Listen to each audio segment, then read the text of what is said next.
اصل احنا بنقدم فن، فن. يا بيومي انا عمري ما شفت لك دور عليه القيمه، ده انت عملت دور خروف في ربع رومي، عملت دور حمار في الرجل العناب، بس الدور الوحيد اللي عمرك ما عملته انك تبقى راجل. وبعدين فن إيه اللي بتقدمه يا بيومي؟ ده الطقم اللي لابسه مصطفى غريب وراك مش مقتنع بالكلام اللي انت بتقوله. الفن رساله لما تستخدمه في انك توصل اللي بيحصل مثلا لاخواتك في غزه، زي ما الامريكان هارونا افلام على الحرب العالميه الثانيه والمحارق اللي عملها بربع شنب للجماعه اللي هشك بشك. الفن مؤثر في المجتمع، في اعمال غيرت قوانين دوله زي فيلم 6 7 8 اللي غلظ من عقوبه التحرش، ومسلسل تحت الوصايه وغيره من الاعمال. اما انت بتقدم فن له رساله؟ لا.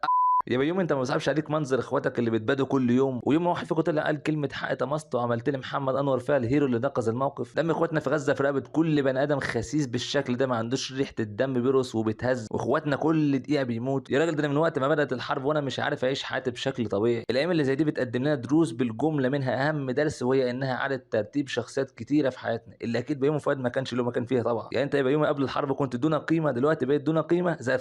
ربنا يرحم كل اخواتنا في غزه ويحمي كل اللي لسه عايشين ويطلعهم من الازمه دي على خير. لعنه الله على كل من باع واختفى، لعنه لعنة الله على الله كل على من كل باع من باع واختفى. واختفى.